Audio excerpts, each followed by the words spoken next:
분별력을 키우십시다.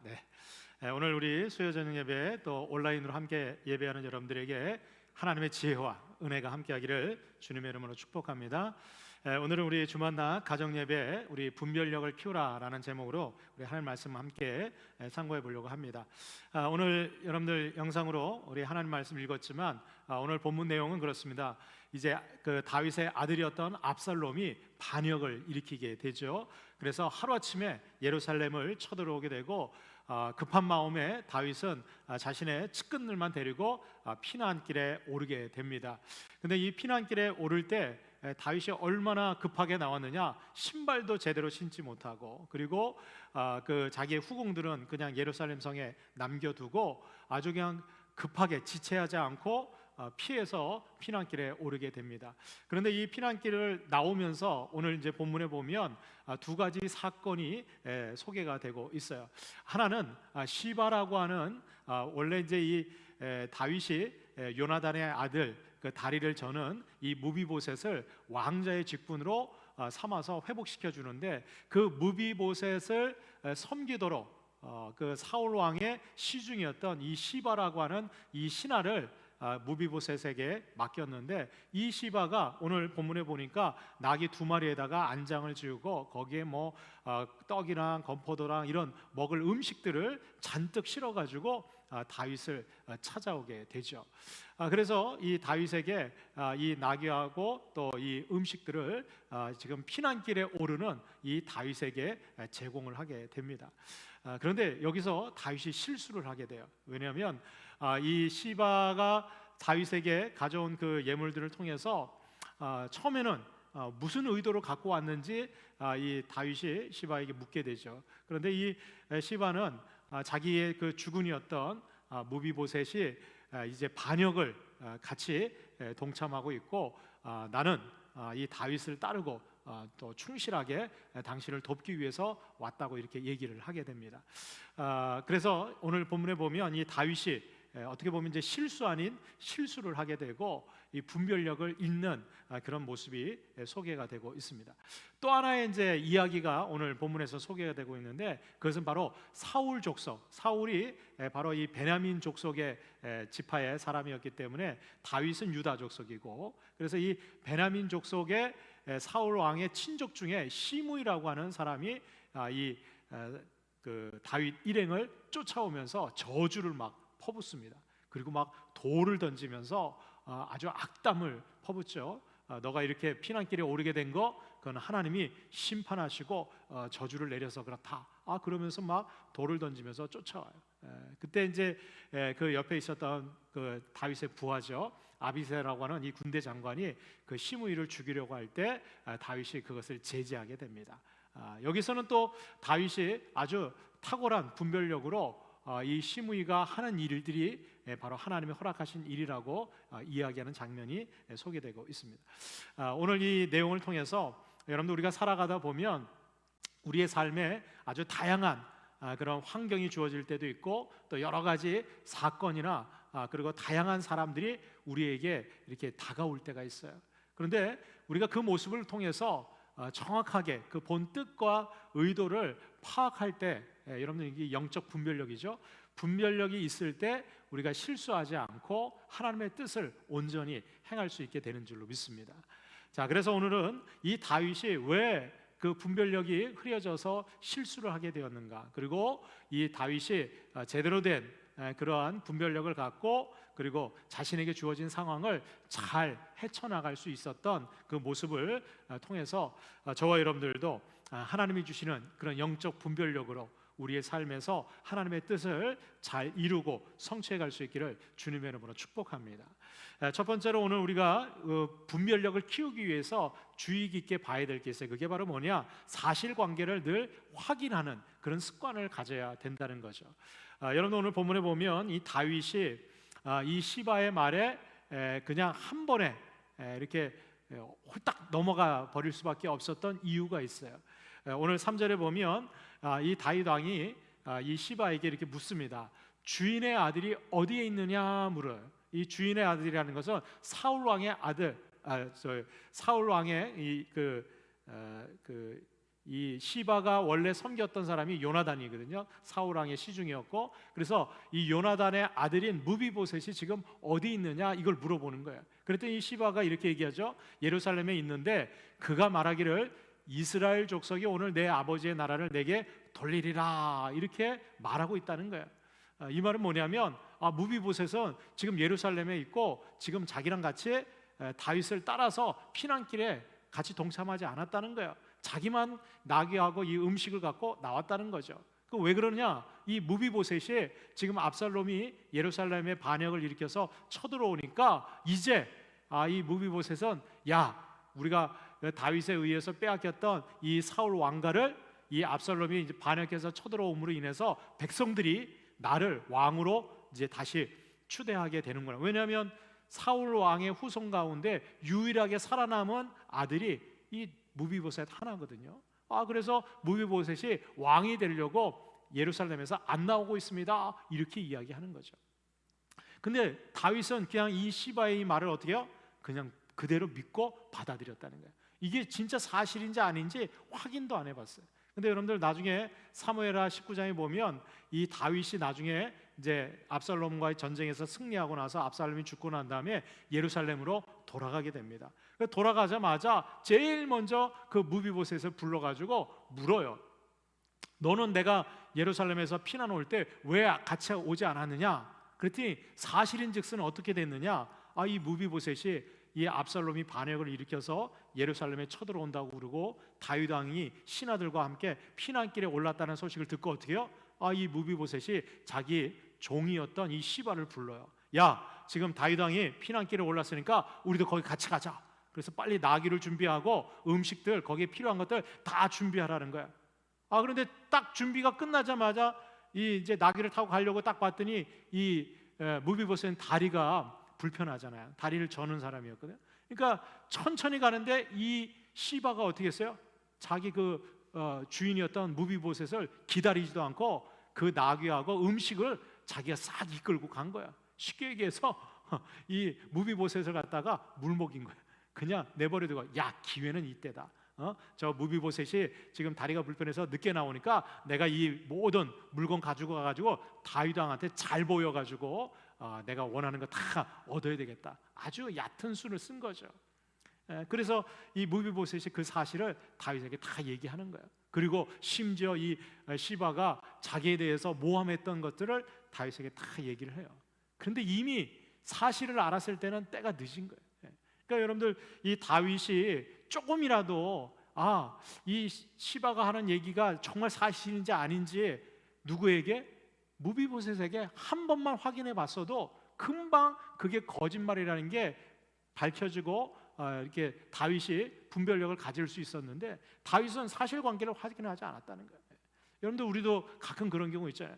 누가 정말 내가 모르는 얘기 싹 얘기해 주면 그래? 그러면서 어떻게 해요? 사람이 귀가 얼마나 얇은지 금방 믿어요. 이게 사실인지 아닌지도 확인도 안 해보고 그냥 거기에 쏠려가는 거예요. 확인만 한번 해보면 되는데 당사자한테 그리고 상대방은 뭐라고 얘기하는지 한 번만 확인해 보면 알 수 있는데 그거 사실관계를 확인을 안 한 거예요. 실제로 여러분들 다윗이 조금만 이 시바가 하는 얘기에 대해서 자세하게 들고 판단만 제대로 했어도 이거 좀 뭔가 이상하다 금방 캐치할 수가 있어요. 그거 어떻게 알 수 있느냐? 여러분들 시바는 지금 무비보셋의 뭐예요? 종이잖아요. 종. 여러분들 종이 주인의 허락 없이 그 나귀하고 음식물하고 그거 준비하는데 시간이 걸릴 거고 주인의 허락 없이 그렇게 갖고 나올 수 있을까요? 없을까요? 없어요. 이거는 있을 수도 없는 얘기예요.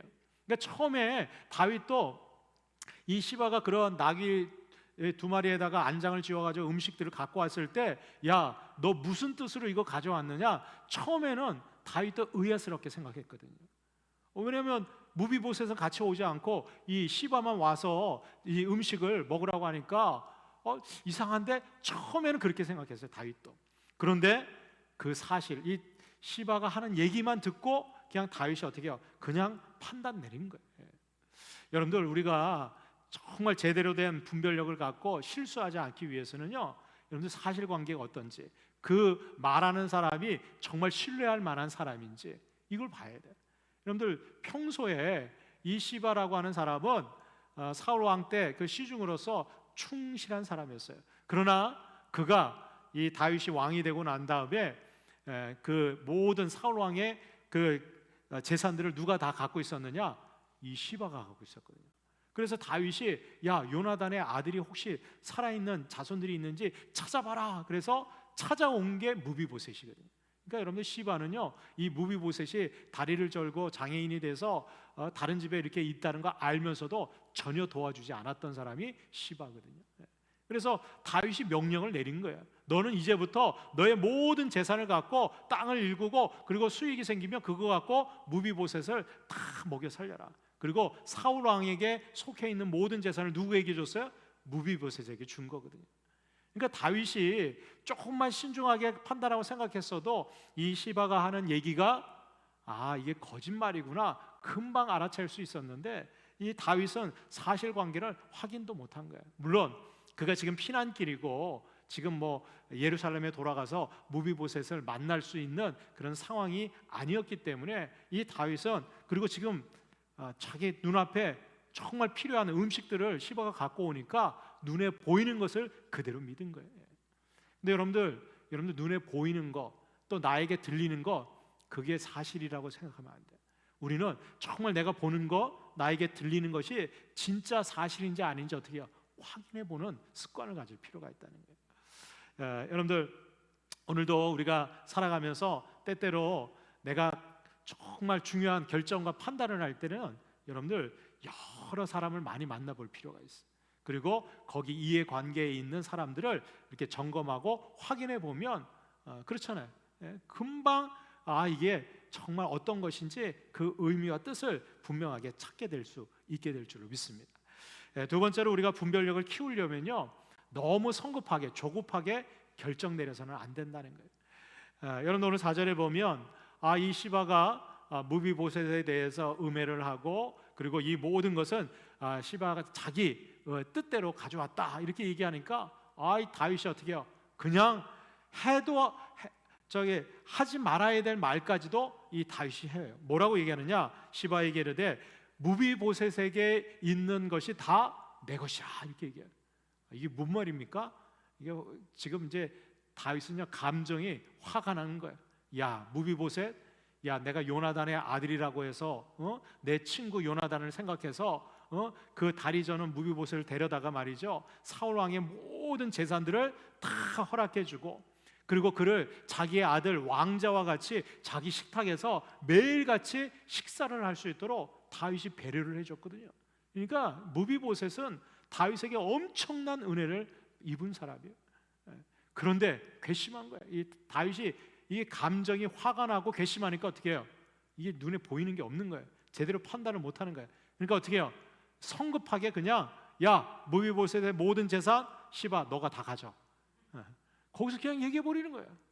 여러분들, 이거는 지금 얘기할 필요도 없어요. 나중에, 그죠? 다시 예루살렘에 복귀해서 그리고 나서 상황 보고 그때 해도 늦지 않아요. 그런데 이 다윗은 자기 그 감정 때문에 지금 취해가지고 화가 나니까 무비보셋에 대한 그런 실망감, 적대감, 이것 때문에 어떻게 해요? 그의 모든 재산을 시바에게 다 주는 거예요. 그랬더니 시바가 어떻게 해요? 절을 하면서 내 주 왕이여, 내가 왕 앞에서 은혜를 있게 하옵소서. 근데 여러분들, 이 다윗의 이 감정에 따라서 이렇게 성급하게 급하게 내뱉은 이 말 때문에 나중에 다윗이 아주 곤란한 입장에 처합니다. 왜냐하면 사무엘하 19장에 가보면 이제 예루살렘에 복귀해가지고 이 무비보셋이 하는 얘기를 다 듣고 나니까 거기에 시바가 같이 있는 거예요. 그러니까 이 다윗이 어떻게 해요? 내가 전에 했던 말이 있고 지금 사실을 확인했으니, 근데 여러분들 왕의 말이 이게 이제 채신이 있어야 되잖아요, 그죠? 자기 말한 거에 대해서 책임을 져야 되니까 뭐라고 얘기하느냐? 야, 그러면 무비보셋 너 재산을 반반씩 시바하고 나눠. 여러분, 이게 뭡니까? 줬다가 뺏는 게 제일 나쁘잖아요, 그죠? 그리고 채신머리 없게 또 시바한테는 다 너 거다 그래놓고 어떻게 해요? 사실이 아니거든요. 그러니까 어떻게 반씩 나누라고 해요. 그때 무비보셋이 이 다윗 왕한테 뭐라고 얘기하느냐? 무슨 말입니까? 저는 왕께서 이제 예루살렘에 복귀해서 왕으로서 다시 돌아오신 거, 그것만으로도 자기는 너무 감사하고 너무 좋다는 거예요. 자기 재산 전체 다 시바에게 줘도 상관없다는 거예요. 그러니까 여러분들 다윗이 얼마나 창피하겠어요. 생각해 보세요. 자기가 그 감정에 취해서 성급하게 결정한 것 때문에 그 무비보셋은 다윗의 은혜에 대해서 너무 감사하는 거예요. 그 마음이 변하지도 않은 거예요. 어떤 의미에서 보면 무비보셋에게 여러분들 다윗이 어떻게 해요? 마음에 상처를 준 거 아니겠어요? 무비보셋은 끝까지 다윗을 믿고 신뢰하고 그리고 그가 돌아오기까지. 그 사무엘하 19장에 보면 이 무비보셋은 그 시바가 그 나귀와 그 음식들을 갖고 다 떠나고 나니까 그때부터 다윗이 성에서 예루살렘 성에서 피난 간 그때부터 수염도 안 자르고 몸도 씻지도 않고 마치 정말 자기 아버지가 돌아가신 것처럼 장례를 치르는 심정으로 애곡하면서 그냥 슬픔 가운데 이제나 저제나 다윗이 돌아올까 기다렸던 사람이 무비보셋이거든요. 그러니까 여러분들 우리가 너무 감정에 취해가지고 말이죠, 성급하게 결정하면 반드시 후회하게 된다는 거예요. 여러분 그런 경우도 많이 있죠. 내가 그때만 좀 참았으면, 그때만 좀 절제했으면 나중에는 그 감정 때문에 그냥 나도 모르게 내뱉은 말 한마디 때문에 나중에 주워담지를 못해가지고 말이죠, 그것 때문에 더 큰 피해와 상처를 주는 경우가 얼마나 많이 있어요. 그러니까 여러분들 말 한마디가 천냥빚도 갚을 수 있지만 말 한마디 때문에 사람의 영혼을 죽일 수도 있는 거예요. 자신의 삶도 하루아침에 그렇게 열심히 해가지고 말이죠, 업적을 세워놨는데 말 한마디로 어떻게 와르르 무너뜨리는 경우들이 있어요. 여러분들 이 다윗이 왜 분별력을 잃어버렸느냐? 자기 감정에 취해가지고 너무 성급하게 얘기했다는 거예요. 여러분들 분노의 감정이 일어날 때, 막 급한 마음이 일어날 때는요, 한번 숨을 쉬셔야 돼요. 이렇게 한번 숨 돌리고 그리고 천천히 신중하게 여러분들 그 시간을 지나고 나서 그리고 차분하게 하나님 앞에 기도하면서 정말 내가 어떻게 될 것인지 판단할 때 하나님께서 우리에게 지혜와 분별력을 더해 주실 줄로 믿습니다. 마지막 세 번째로 우리가 분별력을 키우기 위해서는요, 무엇보다 신실하신 하나님을 신뢰할 수 있어야 돼요. 여러분들 하나님의 지혜는 우리의 지혜보다 뛰어나신 줄로 믿습니다. 하나님은요, 우리가 못 보는 것까지 다 보시는 분이에요. 하나님은 우리가 알지 못하는 것까지 다 알고 계신 분이에요. 그래서 그 하나님을 어떻게 해요? 내가 신뢰하고 기다릴 수 있어야 돼요. 그게 여러분들 가장 지혜로운 분별력이에요. 오늘 12절에 보면 다윗이 또 길을 가다가 사울 그 족속 가운데 시므이라고 하는 사람이 쫓아오면서 막 돌을 던져요. 그것 때문에 이 아비새는 화가 나가지고 말이죠, 저 개 같은, 죽은 개 같은 저 시므이 내가 당장 가서 목을 베어버리겠다는 거예요. 근데 다윗이 말립니다. 그러면서 뭐라고 얘기합니까? 저가 저렇게 하는 거 하나님이 저 시므이 통해서 내가 잘못하고 내가 부족하고 내가 연약한 거 그거 저주하게 하신 거다. 내 아들도 지금 압살롬도 반역을 일으켜서 아버지인 나를 죽이려고 하는데 하물며 사울 족속의 시므이가 나를 저주하는 거 그거 당연한 거다. 그러면서 내버려 두라는 거예요. 그러면서 다윗이 뭐라고 얘기하느냐? 혹시 여호와께서 나의 원통함을 감찰하시리니. 여러분 이게 굉장히 중요한 말이에요. 저가 저렇게 저주하고 지금은 내가 비참하고 나도 화가 나고 내가 견딜 수 없지만 그러나 여호와께서 나의 이 원통함을 쫙 지켜보시고 계시다가 어떻게 해요? 오늘 그 저주 때문에 여호와께서 손으로 내게 갚아주시리라. 할렐루야. 다윗은 지금 이렇게 정말 억울하고 답답한, 누구 하나 이해하지 못하고 주변에 있는 사람들까지도 저거 잘못됐다고 얘기하는데 거기에 부안해동하지 않는 거예요. 왜? 이 모든 상황은 누가 해결하실 거예요? 하나님이 하실 거라는 거예요. 철저하게 다윗은 하나님을 신뢰하는 거예요. 그리고 지금 나에게 필요한 거 내가 판단하고 내가 결정하고 내가 행동하는 것보다 하나님께서 나에게 긍휼을 여겨주시고 나를 위해서 내가 이렇게 지금 원통한 거 다 지켜보시고 오히려 어떻게 해요? 이 저주를 바꿔서 어떻게 해요? 나에게 선으로 하나님의 은혜로 갚아주시기를 이 다윗은 사모하고 기다립니다. 여러분들 가장 분별력이 있는 사람이 누구냐? 하나님을 믿고 기다리는 사람이에요. 여러분들 하나님을 내가 절대적으로 신뢰한다면 여러분들 억울하고 답답한 거 누가 풀어주세요? 하나님이 풀어주세요. 반드시 가장 좋은 때, 그리고 어떻게 해요? 하나님께서 더 좋은 것을 예비해 두고 계신 줄로 믿습니다. 다윗은 그것을 신뢰했다는 거예요. 여러분들 나중에 이 다윗이 이 예루살렘으로 올라갈 때 다시 오던 길을 되돌아옵니다. 그때 이 시므이가 다윗을 또 찾아와요. 왜 찾아왔을까요? 지난번에 돌 던지면서 저주한 게 찔렸거든. 그런데 이제 다윗이 다시 왕으로 압살롬이 죽고 반역을 다 잠재우고 돌아온다고 하니까 다윗을 찾아와서 용서해 달라고 진짜 막 비는 거예요. 여러분들 하나님께서는요, 하나님의 때에 풀어주시고 해결해 주시고 갚아주시는 줄로 믿습니다. 여러분들 만약에 다윗이 그때 이 아비새에게 야 가서 당장 저 시므이 죽여라 그랬다고 생각해 보세요. 그럼요, 백성들이 볼 때, 또 그 옆에 있었던 신하들이나 부하들이 볼 때 여러분 다윗을 어떻게 하게 생각하겠어요? 옹졸한 사람을 생각하는 거예요. 그냥 금방 자기한테 싫은 소리하고 저주하면 거기에 대해서 야 똑같구나. 근데 다윗은 어떻게 했어요? 하나님을 신뢰하고 기다리니까 그의 마음과 그의 모든 그 인격이 어떻게 해요? 포용력으로 다 받아들이게 되는 거예요. 여러분들 오늘도 우리가 살아가는 동안에 억울하고 답답한 일이 있을 때 우리가 감정적으로 대응하고 성급하게 판단하는 것이 아니라 여러분들 우리를 사랑하시고 우리를 감찰하시는 하나님을 신뢰하고 그 하나님 앞에 맡기고 기다릴 수 있기를 주님의 이름으로 축복합니다. 여러분들 로마서 12장 2절에 있는 말씀 우리 같이 한번 읽고 말씀을 마치도록 하겠습니다. 시작.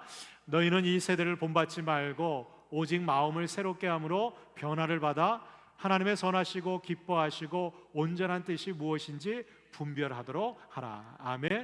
여러분들 사도 바울이 로마 교회 성도들에게 우리가 정말 이 세대를 본받지 않고 하나님의 정말 선하시고 기뻐하시고 온전한 뜻이 무엇인지 분별하도록 그렇게 살아가야 된다는 거예요. 근데 그렇게 하기 위해서는 어떻게 해요? 우리가 오직 마음을 새롭게 함으로 어떻게 해요? 변화를 받아요.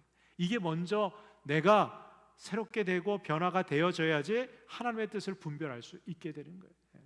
여러분들 요즘처럼 얼마나 조급해지고 세상이 빨리 돌아가는지 몰라요. 여당 야당 정치에서는 서로 그냥 자기들이 주장이 옳다고 싸우고 말이죠. 요번에 막 폭우로 뭐 홍수가 나고 그러니까 4대강 댐 뭐 이게 있어서 좋다 없어서 좋다 막 양분이 돼요. 저는 그거 보면서 언제까지 저거 갖고 싸우려고 하나. 지금 수해 입어가지고 고통받는 백성들은 눈에 보이지도 않는 거예요. 자기들 정치적인 것 때문에 그거나 빨리 가서 수해 복구를 도와주고 말이죠. 지금 절망 가운데 있는 사람들 위로하고 소망이 필요한 사람들 거기 찾아가야지. 그런 정쟁에만 빠져 있다는 거예요. 여러분들 우리는 이 세대를 본받지 말고 오직 하나님의 선하시고 기뻐하시는 뜻을 우리가 분별하고 그대로 온전히 순종하는 저와 여러분들 될 수 있기를 주의 이름으로 축원합니다. 우리 함께 찬양 부르고 기도하도록 하겠습니다.